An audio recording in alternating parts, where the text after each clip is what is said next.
यह कहानी एक छोटे से सियार बग्गा की है जो एक नदी के किनारे रहता था। वो हर रोज नदी में से छोटे छोटे केकड़े पकड़कर उन्हें खाता और अपना पेट भरता था। लेकिन उसी नदी में एक क्रूर मगरमच्छ भी रहता था जो हमेशा बग्गा को देखता और सोचता, अगर मैं इस छोटे से सियार को पकड़ पाऊं तो यह मेरे लिए स्वादिष्ट भोजन होगा।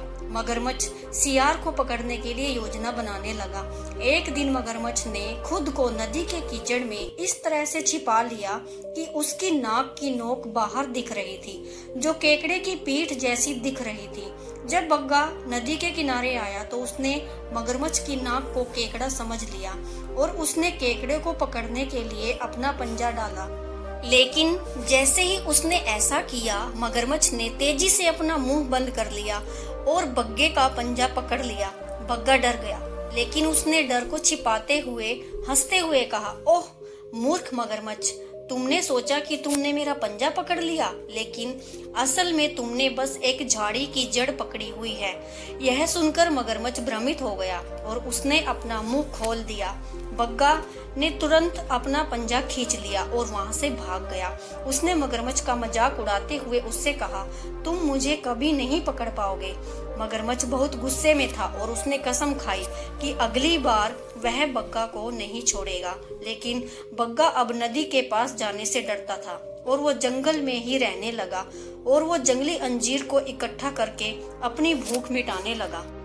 मगरमच्छ ने जब देखा कि बग्गा अब नदी पर नहीं आता है तो उसने बग्गे को पकड़ने के लिए एक और योजना बनाई।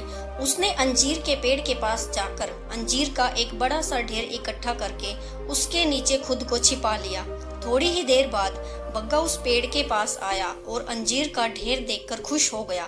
लेकिन जैसे ही वह उन्हें खाने के लिए उनके पास गया तो उसे कुछ शक हुआ।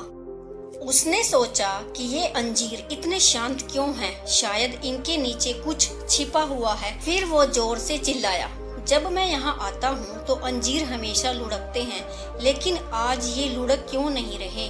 ये सुनकर मगरमच्छ ने खुद को हिलाया और अंजीर इधर उधर लुढ़कने लगे और बग्गा समझ गया कि यह मगरमच्छ की ही चाल है। उसने फिर से मगरमच्छ का मजाक उड़ाया और तेजी से भाग गया।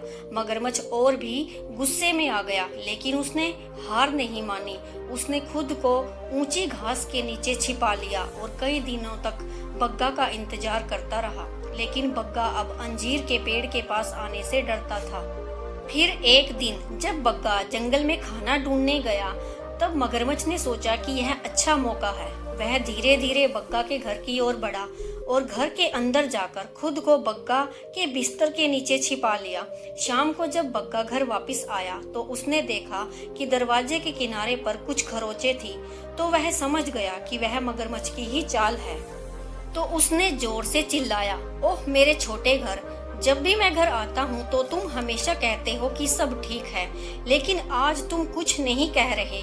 मगरमच्छ जो बिस्तर के नीचे छिपा हुआ था, उसने सोचा कि अगर मैं छोटे घर की जगह नहीं बोलूंगा तो बग्गा अंदर नहीं आएगा। उसने धीरे से कहा, सब ठीक है छोटे सियार। बग्गा ने मगरमच्छ की आवाज पहचान ली और समझ गया कि मगरमच्छ अंदर है। उसने कहा, बहुत अच्छा छोटे घर, मैं बस पानी पीने के लिए नाले तक जाकर तुरंत लौटकर आऊंगा। मगरमच्छ को लगा कि वह जीत गया है, लेकिन बग्गा ने एक चाल चली। उसने जंगल की लकड़ी इकट्ठा करके घर के सामने रख दी और उनमें आग लगा दी। आग तेजी से भड़क उठी और पूरे घर में फैल गई। मगरमच्छ जो बिस्तर के नीचे छिपा हुआ था वो आग में जलकर मर गया। इस तरह से बग्गा ने अपनी चतुराई से मगरमच्छ को मात दी और अपनी जान बचाई। Thanks for watching.